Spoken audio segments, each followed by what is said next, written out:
เข้ามาในระยะสุดท้ายกับระยะประกันภัยมีคำตอบและสำหรับอาทิตย์นี้ประกันภัยมีคำตอบของเขาจะแมนแนวใดนั้นและจะมีเนื้อหาเกี่ยวข้องกับ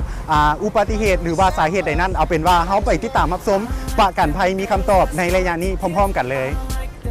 ในกรณีแข่งขันความไวเนาะหรือว่าเสี่ยงลดการหันกรณีเกิดอุบัติเหตุขึ้นระหว่างการแข่งขันหันทางบริษัทประกันภัยอาเลียนประกันภัยลาวก็จะบ่รับคุ้มกันการเสียหายดังกล่าวเนาะเพราะว่าการแข่งขันความไวหรือว่าการเล่นกีฬาซึ่งบ่ได้รับอนุญาตจากการปกครองล่วงหน้าตามระเบียบการ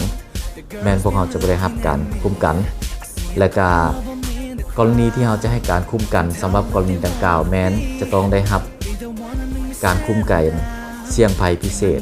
สำหรับการแข่งขันเนาะและนั่นก็เป็นคำตอบจากประกันภัยหวังว่าท่านผู้ชมนั่นก็คงจะรับรู้เกี่ยวกับประกันภัยนั้นหลายขึ้นกว่าเก่าทางว่าท่านผู้ชมท่านใดมีข้อข้องใจเกี่ยวกับการเฮ็ดประกันภัยก็สามารถส่งมาที่รายการพวกเราได้รับรองว่าเซนจะไปหาคำตอบมาตอบให้กับท่านผู้ชมอย่างแน่นอนเลยเนาะสามารถส่งมาได้ที่เบอร์ปรากฏอยู่ทางหน้าจอโทรศัพท์ของท่านปัจจุบันนี้และก็ต้องขอบใจกับท่านผู้ชมทุกท่านที่ติดตามรับชมรายการของเราตั้งแต่ต้นจนจบรายการและก็ต้องขอบใจสถานที่ถ่ายทำของเรานั้นก็คือบริษัทโอโตลาวนั่นเองเนาะที่ว่าจำหน่ายรถเบนซ์หลายๆรุ่นหลายๆยี่ห้อเนาะที่ว่าเอื้ออำนวยความสะดวกให้ทีมงานรายการโอเตอร์เทนของเราได้มาถ่ายทำในมื้อนี้และโอกาสหน้าเซนจะพาท่านผู้ชมนั้นไป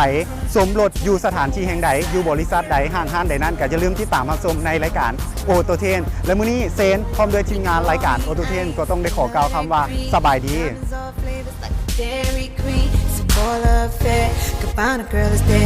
Looking like America's next top billionaire. I like to fly, boy, tight, like to spend money all night. First class flights, straight to paradise. Somewhere out in the Caribbean, push whips, that's European. Tiptronic, Manolo, blondie, crocodiles is what I be in. Party all night, wake up in the PM. Mama mercy alive, pretty little bee. A lot of dope boys, they cars after me. Oh, they yacht in a bikini, sunbathing in the sea. Wanna touch my body like my name was MC. It's your highness, honey girl, the goddess boys competing for me with the enemy, the best man.